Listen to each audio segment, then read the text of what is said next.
My name is Julie Frosto. I'm with Inspire Sheboygan County, which is part of the Greater Inspire Wisconsin Network. And we are here this morning with Jill Niemczyk with NEWAHEC, which stands for Northeastern Wisconsin Area Health Education Center. Jill, good morning and welcome. Good morning, and thank you for having me. It's nice to have you. Students, we just want to remind you that we would like to hear from you. This session is really about you and getting your questions answered around the careers that Jill will be covering today. And if we don't cover a career in the health sciences field that you're interested in, please at the end feel free to put those questions into the chat box as well, because she has quite a background that she can answer a lot of questions, and she has the resources and the network to find out the answers to many questions in health science. So we'll look forward to hearing your questions in the chat box. So Jill, I'm going to open it right up to you and let you begin. All right. And Julie, you'll monitor that chat box for me? I will. Yes. Excellent. Thank you. All right. So good morning. Today, I am going to talk to you about some clinical laboratory science professions. You can see the 5 careers that I will be talking to you about today. And then we're going to just do a short activity kind of at the end that will test your clinical laboratory science mentality to see if this is maybe an option for you. So all of these professions, the phlebotomist, the medical laboratory technician, the medical technologist, the histologic technologist, and the cytotechnologist, all of these folks work in the lab. They all work together as well, and they work with other healthcare professionals. But these are folks typically behind the scenes that work in a lab setting. They typically do not have a high patient contact or direct patient contact. Probably out of the majority of these, the phlebotomist would probably have the most. And we'll get right into that in just a moment. So some personality traits and employability traits. These folks very much work independently. So you need to be self-motivated, need to be able to work by yourself. You need to have good analytical judgment. So that means being able to problem solve and be able to kind of critically think. You also need to be able to work under pressure. Oftentimes tests need to be done as quickly as possible and as accurately as possible. These types of employees also need to be very detail oriented. There are specific steps when doing laboratory work that need to be done in order and at the exact precise time. You'll often see folks in the lab with a timer. So lots of tests need to be timed, done kind of correctly. They also work with their hands a lot. So you need to have that good manual dexterity. They work a lot with equipment. So you need to have good computer skills and good kind of technology skills. And again, like I mentioned earlier, great problem solving abilities. All right, so I want to start with the phlebotomist, and I apologize for my Zoom things getting in your way. So a great word, phlebotomy. So phlebotomists are basically trained to draw blood from the patient. They do this for medical tests, all right? Phlebotomy is a very entry level position. You can kind of see what their job duties are. They assemble needles, they assemble blood collection devices. So if any of you have ever gotten your blood drawn, you can see that there are different covers on the vials that they take, and those they have to know what tests are for what vials. So there's different either solutions or items in the bottom of these vials. So they will know what colors to draw when they know what type of tests are being run. So they assemble these blood collection devices. They have to locate your veins. They do not locate veins by sight. They actually locate veins by touch. They also have to know how to take vital signs, and that's typically blood pressure, temperature, respiration rates, and those kinds of things. So they do draw and test blood samples, and they do screen blood donors. A phlebotomist is a 1-semester course. You take this class for 1 semester. And you'll see the little fun fact on the bottom. Most of these careers will have this. They will practice on each other. So if we were in phlebotomy class right now, I would ask you to turn to your partner, take out your tourniquet and your needle supplies, and we would practice on each other. No one wants to go and get blood drawn and have someone come up to them and say, Hey, I'm so glad to see you today. I've never actually done this on a real human, so you're going to be my first patient today. We never want that as a person. I'm sure you don't. I know that I would not want to. So they do have to have practice on real live humans. So they often practice on each other in class.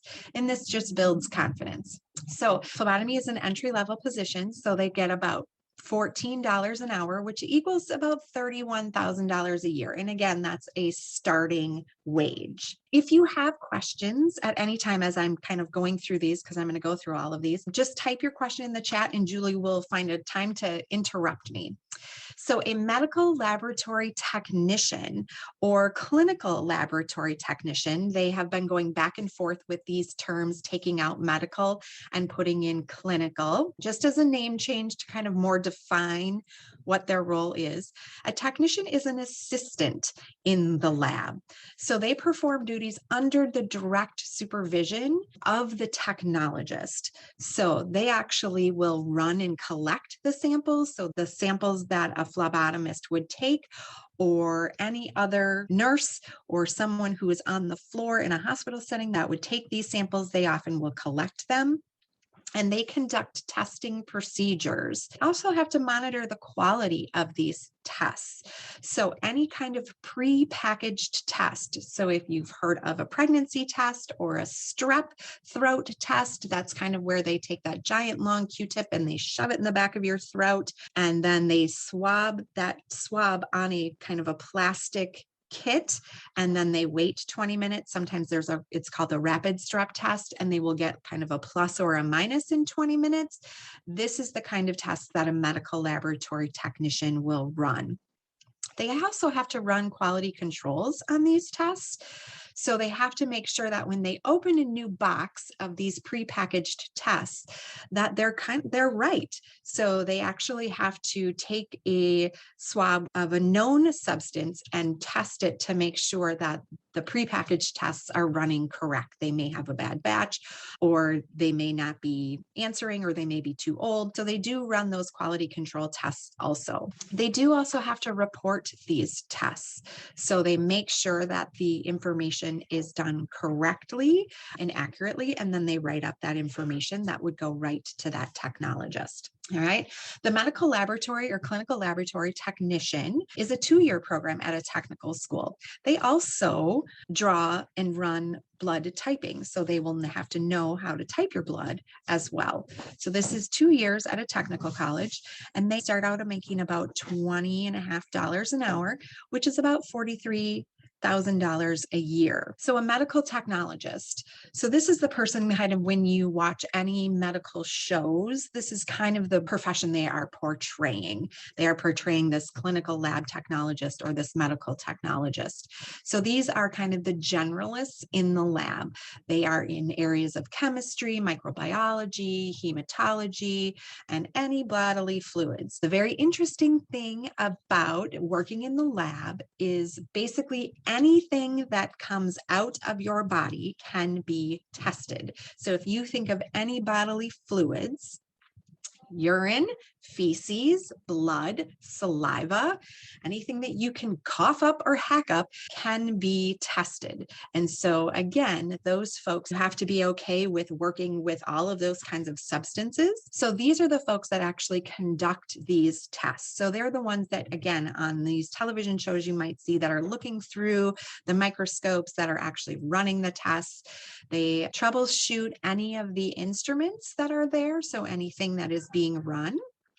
They also consult with healthcare providers about the results, right? So these folks assist doctors and nurses to make determinations on what this person has, right? They have to have statistical skills. They need to know how to read statistics. They need to know how to understand and read lab results. And they supervise any other tech in the lab. Right? So these folks, again, are the folks that are kind of running the general tests. And then they also report those to the medical professionals. So we often think that a nurse practitioner, a physician assistant, or a medical doctor has all of the answers. Well, they don't have any answers if they order a lab test until the folks in the lab run the test and tell them what's going on. All right. So if we didn't have folks in the lab, we would not be able to diagnose what folks have. So they work very closely with our medical professionals to let them know what's going on when tests are ordered. So schooling and salary for clinical laboratory technologists or medical laboratory technologists, it's a 4-year degree. So you need to attend a college or university. So the technicians, the ones we talked about before, the assistants, they go to a 2-year school. The medical technologists or clinical lab scientists or technologists need to have a 4-year degree. They need to have a bachelor's degree in clinical lab science. They will make $29 to $30 an hour, which is $57,000 to $58,000 per year. And again, these folks get to help diagnose the patients. So if you ever see those Petri dishes with the red stain on the bottom, again, it's the medical laboratory technologist that gets to kind of create those and grow those, whatever it is we're growing in the lab. Then we have some specialists. We have a histologic technologist. So this is a specialist in the lab. So these folks specifically prepare microscope slides from tissue samples. And these folks are specifically looking for anything in the abnormal thing. So when someone has a biopsy, so that's when they take tissue from any part of your body, it's the histological technologist that prepares that tissue to then be read under the microscope again, and then supervised by that pathologist. So they will review that and then run that by a pathologist as a secondary piece. So they prepare and stain tissues from autopsies or biopsies, and they ensure proper preservation and preparation of this material. It needs to be stained correctly. They need to know what part of the body this is coming from so they can kind of prepare it to be read correctly. So again, this person is typically trained as a medical laboratory technologist, all right? And then they do additional training in the specialty of histology. Histology means tissue, if you've taken medical terminology. So they have 4 years of schooling with that additional training, and they too make around $28, $29 an hour. But what makes this very different is this is really all they do. So they are, again, a specialist. And so it's not like that kind of medical technologist, which gets to do multiple things during the day, kind of controls all of that. Histological technologist has a very specific duty. And again, they receive tissue from an autopsy and a biopsy, and they need to know how to dissect each part of this body tissue. So they will get a sample and they will need to know how thinly to slice it, which direction to slice it, and what kind of stains go along with that tissue. And I know I'm going pretty fast, but I want to get to the end so we can answer some questions. So if you have any questions at all, don't hesitate to pipe in. A cytotechnology. So those of you that have had biology, you will know that CYTO, cyto, means cells. So again, this is another specialist in the lab. So a cytotechnologist prepares microscopic slides of cells, so not of tissue this time, but of cells, to detect abnormal cells. So specifically looking at cancerous cells, all right, so they prepare and examine human bodily fluid cells. They recognize abnormalities in color, size, shape, and pattern. So again, if you've seen, now with just dealing with the pandemic, we've all kind of seen what we think that the coronavirus looks like, right? They'll always show you that cell on TV, the spikes coming out of it. But these folks can identify all of those things looking under a microscope. And they do that by, again, reviewing the color, the size, the shape, and the pattern, right? And they are really focused on diagnosing any abnormalities, which includes cancer. And they report these findings to the pathologist, all right? And the pathologist then will speak with the other medical provider that ordered the test. So a pathologist is a specialist in the lab. They really study kind of disease and cells and the function of that. So again, a cytotechnologist gets training as a medical laboratory technologist or a clinical laboratory technologist, and then they have an additional year of clinical training. So they go on to specialize in the technology portion. They make starting at about $30.50 an hour, which is about $61,000 a year. So they are specifically, again, kind of looking for abnormality in cells, and they are providing that diagnosis. So they communicate with that healthcare provider. All right, so we are going to play a little bit of a game. So I have just 4 different lab hazard signs. So when you are working in a lab, there are clearly some rules. So if you have had biology or chemistry in your high school or will be taking that, you'll know that there are some specific rules to keep everyone safe. And some of those are understanding when you see certain signs or certain items that you have to be careful. Now, folks in the lab, the reason why they wear lab coats is really to protect themselves. Really, the key is that lab coats are meant to be worn in the lab. So often you'll see a doctor that wears a lab coat and they kind of wear it around everywhere. That really is more protection for them and the clothes that they're wearing. But folks in the lab wear lab coats very specifically to protect themselves when they're in the lab. The lab coats always stay in the lab. That way we're not transferring anything from the lab kind of to outside the lab. So they will take their lab coats off when they leave the lab and leave their lab coats in there.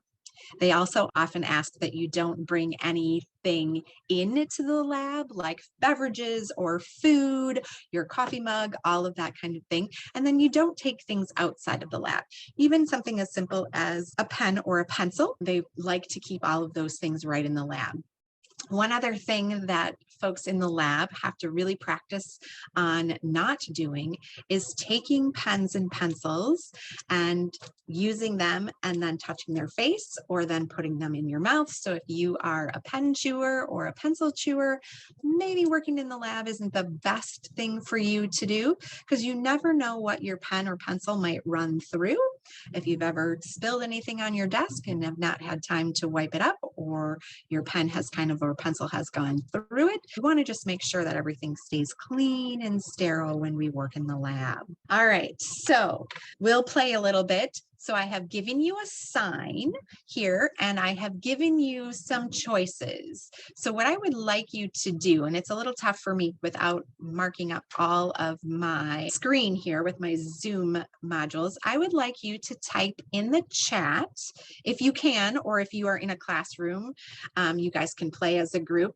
What do you think this lab hazard sign means? Do you think it means that this is explosive? Do you think that this is an acid symbol? Do you think that this is a biohazard symbol?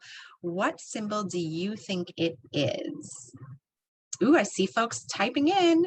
So far, you guys are correct. So this answer is C. This is the biohazard symbol. This should be pretty well known.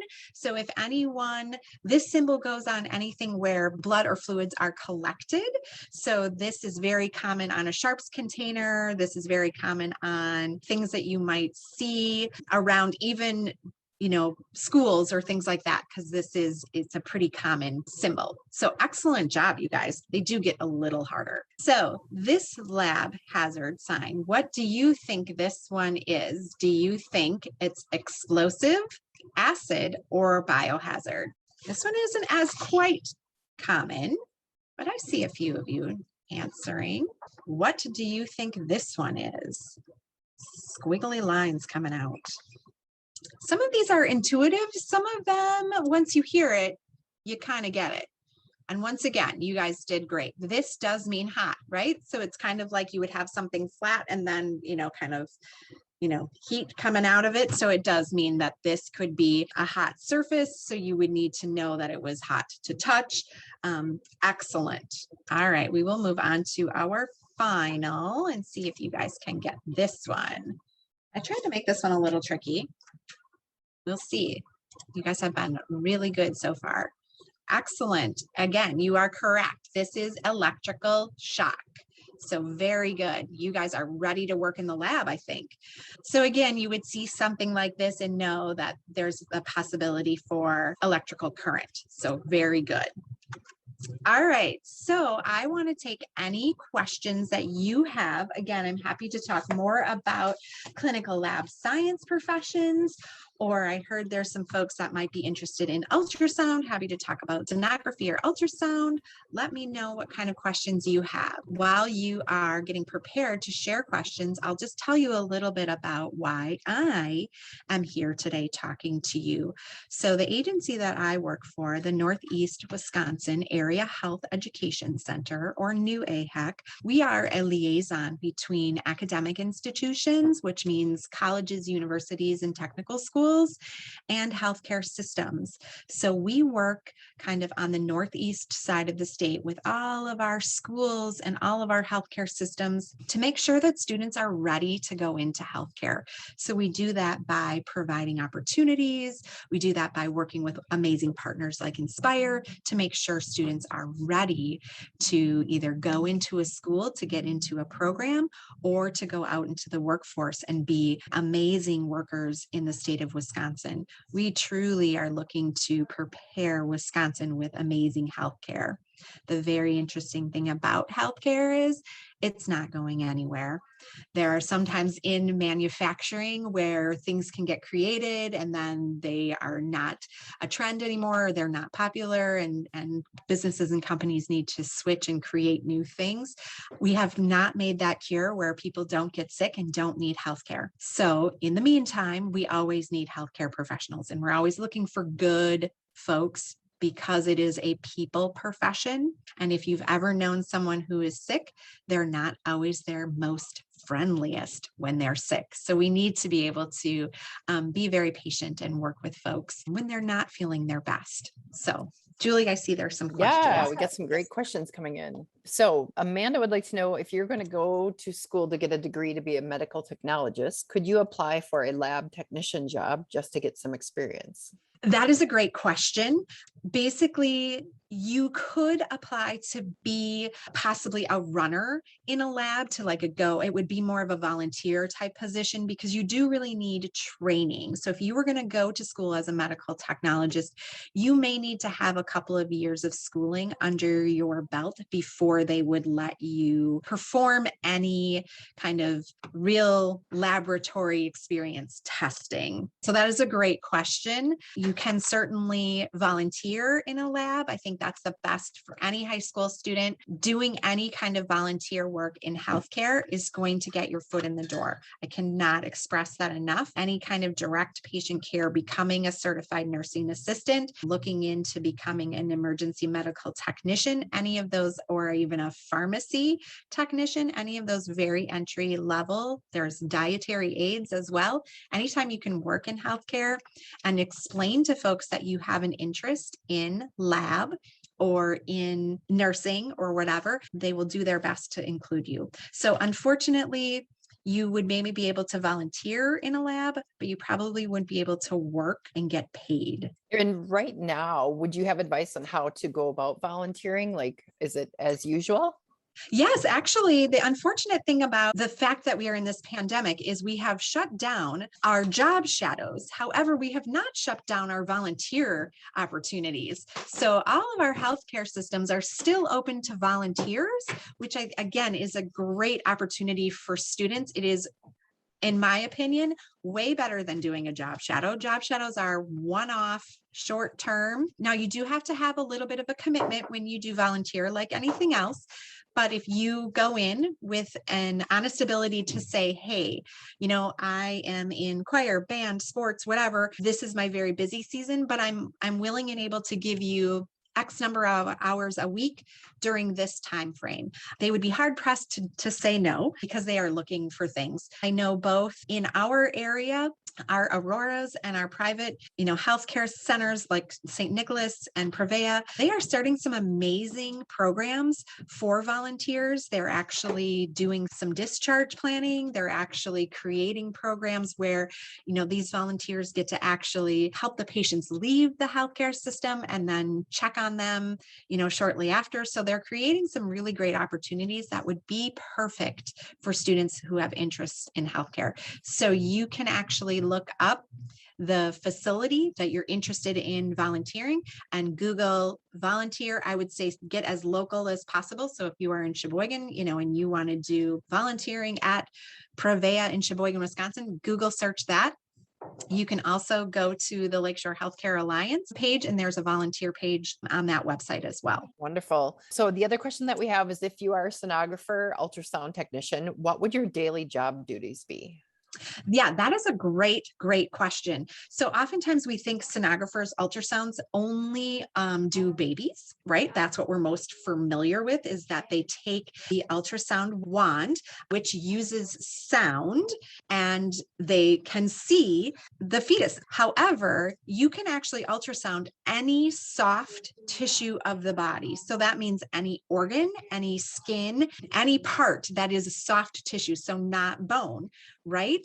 So a sonographer or ultrasound tech really they do thyroid things, they do heart, they do lungs, they do lots of kidney and lots of diaphragm organ things where they can actually see. They do a lot with veins and arteries as well, because they can actually turn on another switch that shows how blood vessels and veins and arteries are pumping, so they can see the blood coming in and the blood coming out, and if there's any blockages. So they do a plethora of things every day. So it's not just ultrasounds of babies. They can really ultrasound any soft tissue. So again, thyroid, kidneys, liver, all of those things. They do really need to know their anatomy. So you spend a lot of time looking at anatomy in, black, white, gray, and being able to dissect that anatomy visually with what you're seeing on your screen.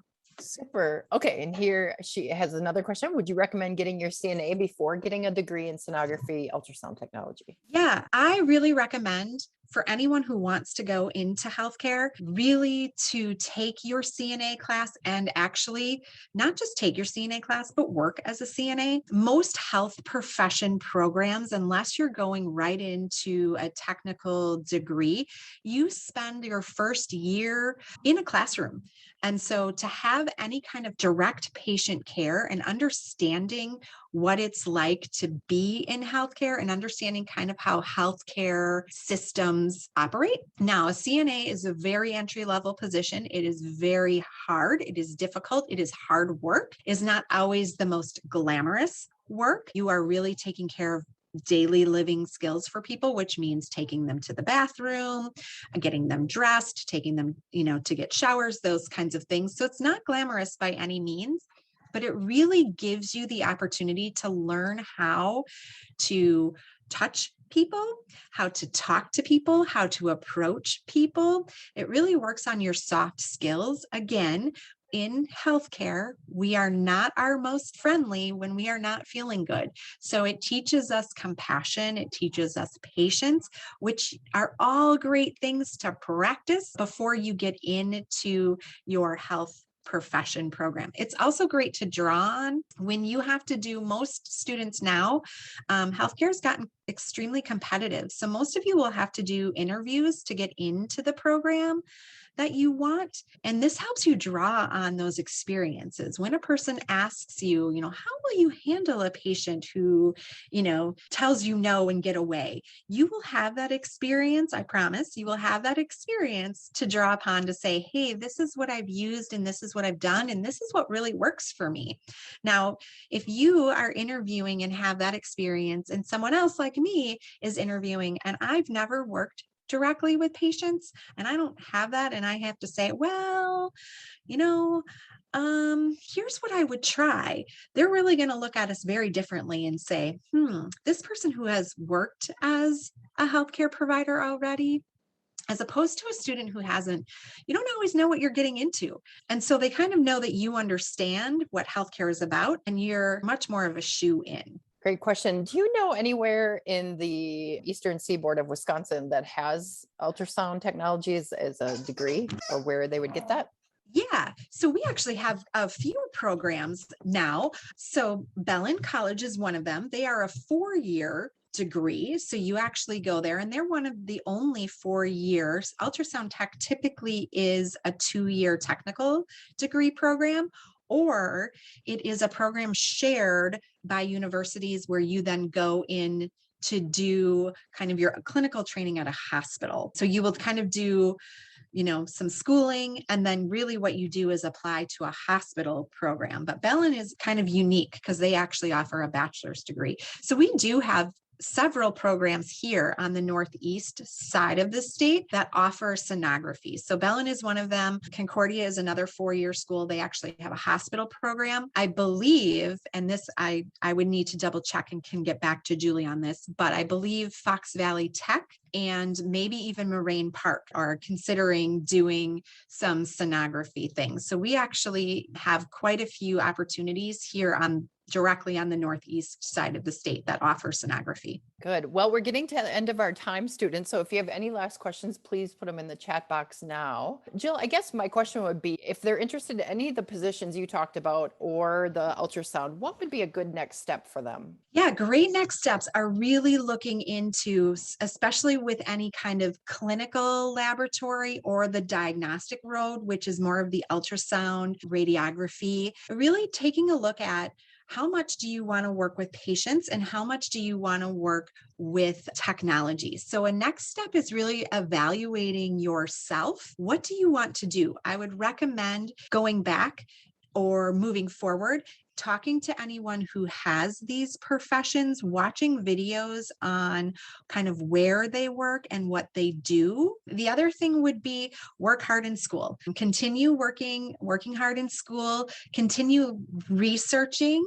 what you want to do, because I think that's really important. Start looking at schools, and this is really dependent on what grade you're in. If you're a freshman or a sophomore, you've got some time to do that. Right now, we don't have a ton of wait lists like we did 5 years ago. So there are program opportunities. So it's not like you need to get your name on a wait list. But I would just say, really look at yourself and what you want to do. Research and again, job shadowing is really tough right now.